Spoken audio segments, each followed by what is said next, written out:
Hey, hey.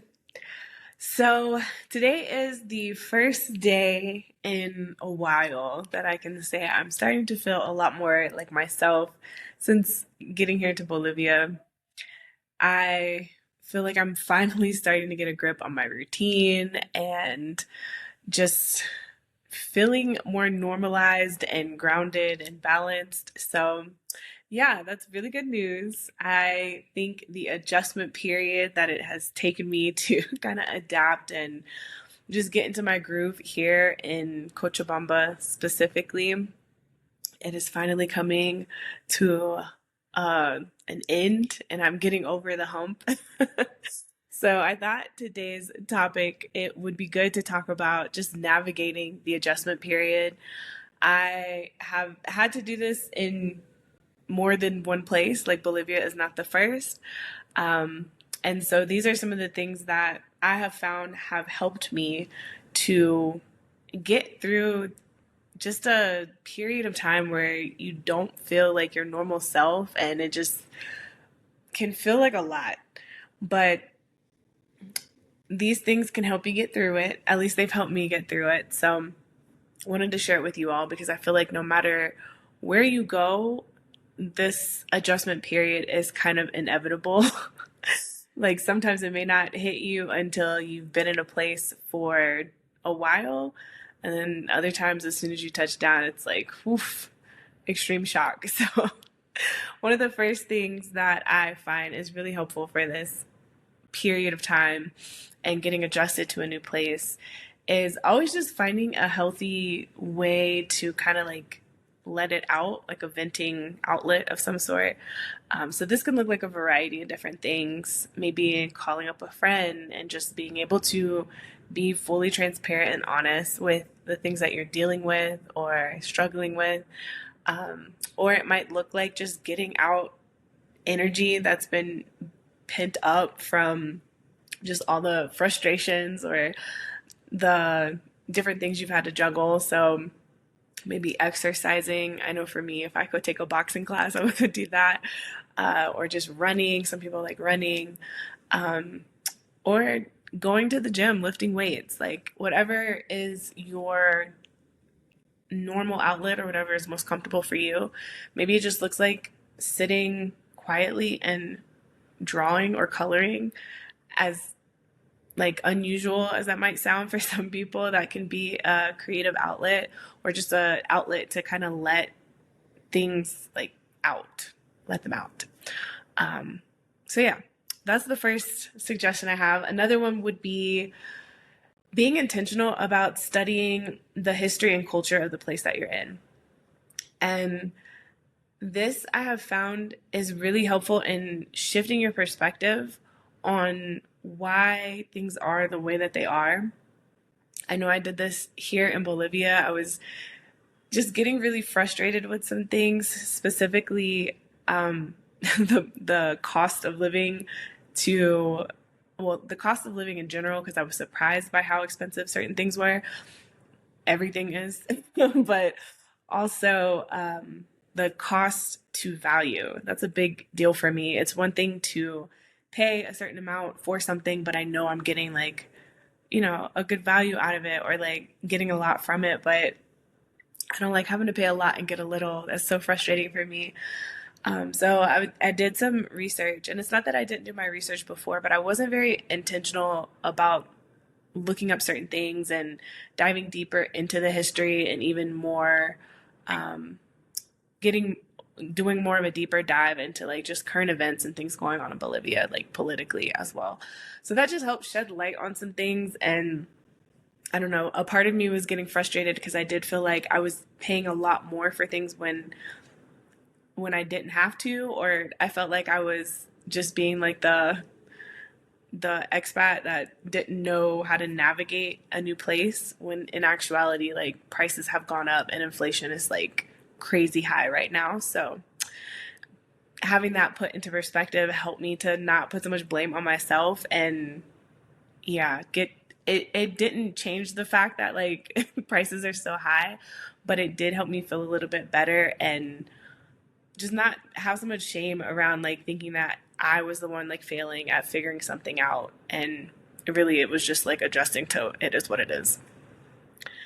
So yeah, intentionally taking time to study the history and culture when you can be really helpful just to give you some new light and shed some new perspective.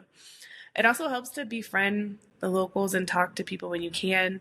But I mentioned in another video that I've been struggling to find community here. That's part of what was so hard with the adjustment period for me. So I didn't really have someone to talk to. So this is a way to kind of get that insight without, if you aren't able to connect with someone locally. Another idea, and I think this is a big one because I have found more often than not when I am having a rough time adjusting somewhere, this usually contributes like more than 60% of why I'm going through what I'm going through. But if you are going through an adjustment period and having a hard time, I would suggest changing your housing or your neighborhood if possible. And I know this might sound like what, and it may not be possible for everyone, but this is also why I wouldn't advise moving to a place unseen and just getting like a year lease or like a 6-month lease, because where you stay can really just impact so much about how you see that place. Like it can literally warp your entire view of a destination simply because of the housing that you're staying in. Sometimes I've run into like Airbnbs that just were so terrible that it just seemed to like taint the entire experience. But like if I zoom out and look at things, it's more so the specific Airbnb than like the place that I'm in. But because you spend a lot of time in the place that you're, sleeping in, you're likely cooking meals in, you might be working from there, like you spend a lot of time in your accommodations. So if they're not up to par and they are contributing to the stress or making it difficult for you to adjust, it can greatly like impact everything else. So I would highly recommend, at most, if you're going somewhere for the first time, just renting a place for a month at the most. And if you like it, you can extend, or if it's not available, like with Airbnbs, sometimes, if you wait too long, they won't be available for you to extend your time there. You at least know the area well enough to like find accommodations nearby. And so that's what I've discovered here in Bolivia. Like I really like this apartment. It's not as equipped as I'm used to it being, so that has been a bit of a struggle. But in terms of like it being comfortable enough to stay in, it's nice and has a great view. Um, you guys can probably see I'm losing light. The sun is going down.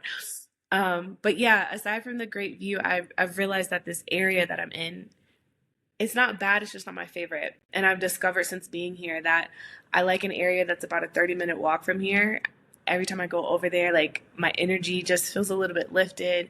I like how it's a lot closer to some of the stuff that I want to be nearby. And it just seems like there's more people out and about. So like the chances of me being able to connect and maybe build some sort of community out here are a little bit higher. So that would be another suggestion that I have, is just changing where you're located. It can make a big difference. You'd be surprised whether it's your housing or the area that you're in. Your accommodations can really just impact so much. Another way to make it through the adjustment period is journaling. And I feel like this one might be a given for some, especially if you're accustomed to journaling on a regular basis.